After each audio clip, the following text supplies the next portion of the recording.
Hey, I'm Evan Brand, back with another video on low energy today. We are exhausted as a society.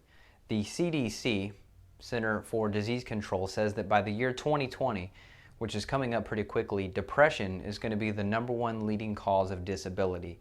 Now, a lot of fatigue, low energy, and depression coincide, which is why I brought up that statistic. So we're going to talk today about some of the causes of your low energy and what we can do about it to get you moving and feeling better. So first off, causes of low energy. So nutrient deficiencies. As a nutritional therapist, that's always where I start with people, thinking about what is going into their body. If you try to put standard fuel into a Ferrari, the car may run, but it's not going to run optimally and be full of vigor and vitality when you go to slam that gas pedal down. You have to have the right type of fuel for the car, and nobody would argue that. But for some reason, it's still an argument about putting the right high quality fuel into your body to fuel your mind, your mitochondria, the powerhouse of the cell, things like that. So some of the nutrient deficiencies that I see and that I try to replace with people are vitamin C, starting out. So if you haven't seen my video on adrenal fatigue, definitely subscribe so you can check out those other videos on the channel. But vitamin C is tied directly into adrenal health. Now, your adrenal glands are basically the storage facility for the vitamin C in your body. So that's why in times of excess stress, you can tend to get a cold or other type of sickness. You're wearing out those stress handling glands, which lowers your immune function. So vitamin C deficiencies, CoQ10 deficiencies. Now I see this a lot more in my older clients, people that are 60, 65, 70, 75 years old. Deficiencies in CoQ10, basically the heart's powerhouse, the heart's battery, if you will. Just like you plug in your smartphone at night to recharge it, you have to recharge your CoQ10 levels to fuel the heart and to prevent conditions such as atrial fibrillation or other heart issues. So CoQ10 is a really helpful nutrient. I also use it in some of my athlete clients, people that are running triathlons or people that are participating in CrossFit. I always make sure that we have a good form and bioavailable form, meaning something that's going to be recognized and absorbed by the body. Always want to have that on hand for those fitness type routines. B vitamins. Now, widespread. B vitamins are helpful for so many different reactions. For example, vitamin B6 is important for converting your neurotransmitter serotonin over to melatonin. So if you're having sleep and mood issues at the same time, you likely have a deficiency in some of your B vitamins, mainly vitamin B6, which is preventing the conversion of your happy chemical, quote unquote, serotonin over to melatonin. So B vitamins are also important for energy. They're very important if you're someone who is participating in a lot of physical activity, if you're sweating out a lot, or if you're just under a lot of stress. The body tends to burn up B vitamins like jet fuel. So really important to get plenty of B vitamins in. I felt like I had something else to say on nutrient deficiency. Magnesium, that's another one that's really helpful. So I'll go ahead and put that up here too with my purple marker here.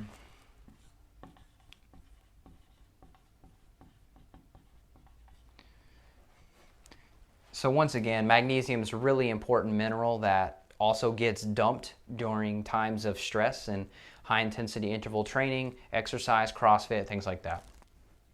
Number 2, adrenal insufficiency. You've already heard me talk about the adrenal glands a little bit. Like I said, there's another video you can check out on that if you want to learn more. But typically what happens with low energy here, people that are wanting more energy, we have to dig deeper into their adrenal function. So cortisol, this stress hormone, it's supposed to be high in the morning and slowly drop throughout the day to its lowest point in the evening so that you can sleep better. However, a lot of people have low cortisol all day, and so they're exhausted. Eventually, these people are dependent on caffeine or sugar or some other type of stimulant, such as chocolate, to get them boosted back up so that they can have a fake source of energy that's then going to disappear within a few hours. So typically what we need to do, we're not going to just throw cortisol into the body, but we need to support the adrenal glands with some of these nutrients here. But we also look at some other adrenal support, whether it's different types of herbs, whether it's licorice. Just depends on the client and specifically what they're dealing with. If they have any autoimmune conditions going on, things like that, we have to weigh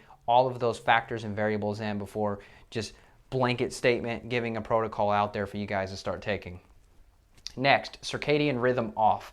So all of your hormones, not all, but many of your hormones are on a 24-hour cycle. So when you get up in the morning with the sunrise, you're regulating these different hormonal patterns such as cortisol. You're telling the body it's time to get up, it's time to make some brain chemicals, neurotransmitters, hormones. Let's get the day started, let's get the appetite going, let's get the metabolism going, let's get the brain juices flowing so we can do our task at hand. Just like we would have hunted and gathered for the day, now we have to go to the office and focus. Our brain juice is still important. You can't have that if your circadian rhythm is off. So if you're staying up much past sunset, say 3 to 4 hours past sunset, that's too long. I see a lot of clients at first when they come into the door. When I say door, this is virtual. So I have a virtual wellness clinic. These people are writing on their paperwork that they're going to bed at midnight. That's just far too late. And you look at the next question that I put after that, well, how do you feel when you wake up? Okay. Some days are okay, or I'm exhausted or tired, or they feel just not rested. So typically that's what's happening, is that they're staying up too late. Maybe they're having trouble going to sleep because they have some of this cortisol issues. Maybe they have some magnesium deficiencies going on. So there's a lot of different things you see that happen, a lot of different puzzle pieces that need to be aligned to fix these issues. No morning light. Now, when I say no morning light, just because you're getting bright light through a window, that doesn't necessarily count. So especially tinted windows, those are going to block out a lot of the helpful UV spectrums that you need from the sun to help regulate all of these hormones.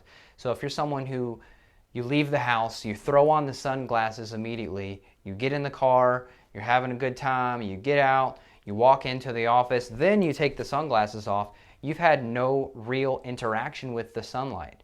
Your naked eyeballs have not touched the spectrum of the sun rays that you need. So see a lot of macular degeneration, a lot of eye problems happening with people around age 40. Their vision starts to get worse. Now, I'm not saying that I can reverse or necessarily prevent that, but I have seen several improvements in different clients' eyesight when we're making sure that they're getting plenty of bright light exposure with the sun touching their eyeballs, preferably in the morning and the evenings when you can actually gaze into the sunset and sunrise without causing any retina damage or damage to the lens. So next, mitochondrial dysfunction. So mitochondria, these are the powerhouses of the cell. You may remember watching some little goofy cartoon in school. There's a Magic School Bus, I think is what I watched, where you saw the mitochondria and what they were doing. They were pumping all the energy out for the cells of the body. So a lot of times toxicity is a symptom, or a cause rather, of mitochondrial dysfunction. So basically all that means is that you have some chemicals, whether it's from eating non-organic food, maybe you've just had nutrient deficiency so long that toxins are able to come in. Maybe you have a condition called leaky gut where the intestinal permeability is increased, where normally you say it's here, now it's here, and now toxins can get into the bloodstream that normally shouldn't be able to.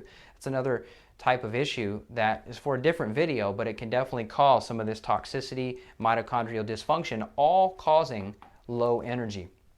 Next, lack of movement. So couch potato. Look, I love sitting on a couch and laying back, hanging out with my dog and my wife, listening to music, having a good time. But in between those times where I'm sitting or laying down, I'm outside. I just went for a 2-mile hike this evening through the woods. It was awesome. I highly recommend incorporating some type of regular movement activity into your life, because energy is a little bit like a snowball. If you start helping yourself out, making a little ball of energy, you're getting some of these nutrients in, you're getting the bright light exposure, you're getting the toxins out and getting more organic things into your diet. You're getting off the couch and moving. You see, we're just building up this snowball here. Eventually that thing's going to be so huge it's going to create an avalanche of energy, and you're going to be feeling better, and who knows what you're going to achieve with your newfound energy. So how do we boost it? Well, I've basically given you a lot of clues how to boost it already, but let's just go ahead and outline it just so that we're clear together. So number one, I'm going to say move. So prefer walking,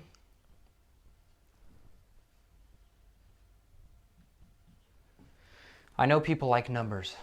How much? How long, Evan? How far? 15 minutes twice a day. That's going to be plenty. Eat. So organic vegetables. Have you ever had a good green juice that doesn't have a lot of sugar added to it? You feel that little energy boost? That's what I'm talking about, organic vegetables. Butter, organic grass-fed butter is going to be a good choice. Coconut oil, ghee, things like that. Number 3, light it up. If you're in a recreational cannabis state, sure, light it up. But that's not what I'm talking about. I'm talking about lighting up your room. So in the morning when you're getting up for work, turning on the lights as bright as possible in the morning, telling your body, hey, it's time to get up, let's do this thing. There's an app I'd like you to download on your phone if you have Android called Lux Meter, L-U-X, meter. So lux is a measurement of brightness. Now typically during a cloudy day you're going to experience about 10,000 lux. But a sunny day, I've measured over 100,000 lux.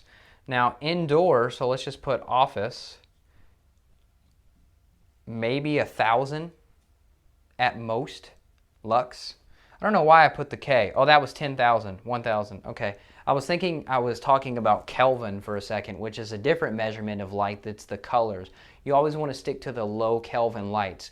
Low Kelvin are orange and a lot more warm colors. Once you get to 5,000 or 6,000 Kelvin, this is completely off subject, but since I'm on the subject, 5,000 to 6,000 Kelvin is that bright white, and then 7, 8, 9, 10, that becomes more blue. 12,000 ends up being like a pinkish color. So in the daytime, you want those 5,000 to 6,000 Kelvin bulbs, those daylight bulbs.